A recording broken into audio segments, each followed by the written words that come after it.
Hello दोस्तों, तो guys कैसे आप लोग। मैं यही आशा करता हूँ कि आप सभी लोग अच्छे होंगे और अपनी स्टडीज भी कर रहे होंगे। तो दोस्तों आज सुबह मैं 5:30 बजे उठ गया था और उठने के बाद बनाने लग जाता हूँ अपनी टू डू लिस्ट। और दोस्तों टू डू लिस्ट बनाने से हमें बहुत ही ज़्यादा फायदा होता है। इससे हमें पता लग जाता है कि आज पूरे दिन में हम क्या क्या करने वाले। तो मैं भी आपको भी यही कहूँगा कि आप भी इसको बनाया करें। तो दोस्तों ये रही मेरी टू डू लिस्ट। तो दोस्तों 5:35 पे मैं अपने पहले स्लॉट की शुरुआत कर देता हूँ, जिसमें मैं एक SST क्लास को देख रहा हूँ। तो दोस्तों फाइनली इधर हमारा जो लेक्चर था ज्योग्राफी का वो इधर कंप्लीट हो जाता है। और जैसे कि आप लोग देख सकते हैं जो मैंने नोट्स बनाए थे वे ये रहे। और अभी मैं इसको फटाफट से क्लोज करके एक बार आपको टाइम दिखा देना चाहता हूं। तो दोस्तों आप लोग देख सकते हैं कि 6:30 हो चुके और अब मिलते हैं अगले स्लॉट में। तो दोस्तों अब मैं 3:40 पे फिर से अपनी स्टडी टेबल पे बैठ जाता हूँ और अब मैं थोड़ी देर बायो पढ़ रहा हूँ। और दोस्तों अगर आपको मेरा व्लॉग अच्छा लग रहा हो तो आप इस वीडियो को लाइक कर सकते हैं और चैनल को भी सब्सक्राइब कर सकते हैं और उस बेल नोटिफिकेशन को भी ऑल पे सेट कर सकते हैं, जिससे हमारे आने वाले स्टडी व्लॉग्स का नोटिफिकेशन आपके पास सबसे पहले पहुंच सके। और दोस्तों आज का जो मैं टारगेट लिस्ट था उसमें मैंने सोचा था कि 2 लाइव प्रोसेस को मैं पढ़ने वाला हूं, तो एक को मैं अभी पढ़ रहा हूं और इसको पढ़ने के बाद मैं एक लेक्चर भी लूंगा PW से, जो कि होगा मैथ का। और दोस्तों अगर आपके भी कोई बैकलॉग्स बन चुके तो फटाफट से उसको जल्दी से फिनिश करो, क्योंकि यही आगे चल के बहुत ही विशाल रूप ले लेते हैं। मतलब अभी तो ये 1-2 ही, आगे चल के ये 5, 6, 7 ऐसे कन्वर्ट हो जाएंगे। अगर आप इनको वॉच नहीं करोगे तो फटाफट से इनको कंप्लीट करो। और जैसे कि आप सभी को पता ही है जो हफ्ते में 6 दिन ही क्लास आती हैं, बाकी जो 7वां दिन है संडे का उस दिन तो छुट्टी होती है। तो आप उस दिन प्लीज अपने इन बैकलॉग्स को फटाफट से जल्दी कंप्लीट करो। तो दोस्तों फाइनली इधर हमारा जो मैथ का लेक्चर था वो भी कंप्लीट हो जाता है और इसमें जो नोट्स नहीं, जो उसमें क्वेश्चंस लगाए थे वो हमने ये कर लिए। और जो ट्रांसपोर्टेशन वाला जो लाइव प्रोसेस था वो भी कंप्लीट कर लिया था। और दोस्तों जैसे कि आपने अभी टाइम देखा ही था कि 6 बज चुके थे रात के। और अब इसको फटाफट से अपनी टू डू लिस्ट में अपडेट कर दे। मैंने आज सुबह से इसको अपडेट नहीं करा है, तो ये जो फर्स्ट टारगेट था ये कंप्लीट हो जाता है और ये सेकंड वाला आधा हो चुका है। तो दोस्तों हम अपने थर्ड स्लॉट की शुरुआत कर देते हैं 7:30 बजे, जिसमें मैं अपना मैथ का थोड़ा सा होमवर्क कर रहा हूँ।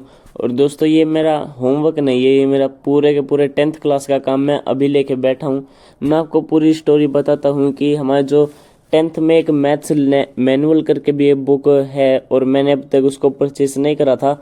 मैंने अभी 1-2 दिन पहले ही उसको परचेस करा है और हमारे जो सर हैं उन्होंने इस बुक में 6 एक्टिविटीज़ को करा रखा है और मेरी अभी तक एक भी नहीं हुई है। तो दोस्तों आप लोग देख सकते हैं कि मैं किस लेवल का छूट चुका हूँ पीछे।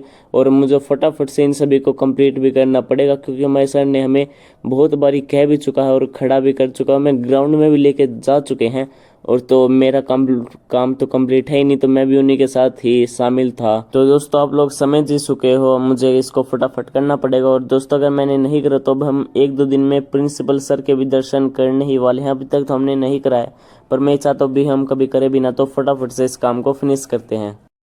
तो दोस्तों अब 8:45 हो चुके हैं और हमारा जो मैथ मैनुअल का काम था वो आधा हो चुका है। आधा मतलब जितना भी लिखने वाला काम था वो सारा मेरा हो चुका है। जो इसमें जो फिगर विगर मैप मूप ग्राफ चिपकाने होते हैं, मैप तो नहीं चिपकाने होते, तो वो अभी मैंने नहीं करा। उसको मैं कल करूँगा, क्योंकि कल की भी मेरी छुट्टी है। तो दोस्तों मैं फिर से अपनी स्टडी टेबल पे बैठ चुका हूँ और अब मैं 9:45 पे बैठा था और लेके बैठा हूँ मैं बायोलॉजी। और बायोलॉजी को मैं नोट से नहीं पढ़ने वाला हूँ, बल्कि NCERT से भी पढ़ने वाला हूँ। और दोस्तों मैंने कुछ स्टूडेंट्स को देखा है जो कि नोट्स को ही रटते मतलब पढ़ते रहते हैं और जो NCERT है उसको फुल इग्नोर करते हैं। फुल इग्नोर मतलब अगर टीचर ने करवा दिया तो कर लिया, मतलब सेल्फ स्टडी NCERT की नहीं करते हैं, जो कि दोस्तों उनकी सबसे बड़ी भूल होती है। पर दोस्तों आपको ऐसा नहीं करना है, आपको टाइम टू टाइम मतलब NCERT की रीडिंग लेते रहना है और नोट्स को भी पढ़ते रहना है। क्योंकि दोस्तों कुछ पॉइंट्स ऐसे होते हैं जो कि NCERT में मेंशंस होते हैं और छोटे छोटे होते हैं, और जो बोर्ड में उन्हीं में से MCQ टाइप या 1 मार्क क्वेश्चन आ जाता है। तो दोस्तों उसको अटेम्प्ट करने के लिए आपको प्लीज़ NCERT की जो रीडिंग है उसको लेना अनिवार्य है। और दोस्तों मैं तो आपको भी यही कहूँगा कि आप भी NCERT की रीडिंग करा करें। तो दोस्तों फाइनली इधर 10:45 में हमारा जो एक लाइफ प्रोसेस बची थी बायोलॉजी की वो भी कंप्लीट हो जाती है। और मैंने थोड़ा सा केमिस्ट्री भी पढ़ा था, उसके थोड़े क्वेश्चंस लगाने की कोशिश करे थे, पर वो इतने अच्छे से नहीं लग पाई क्योंकि मुझे नींद बहुत आई थी। और अब इसको फटाफट से अपनी टू डू लिस्ट में मेंशन कर देते हैं। तो दोस्तों पर इसको आगे कभी देख लेंगे। तो दोस्तों अब मिलते हैं आपको अगले स्लॉट में। Thanks for watching, good night.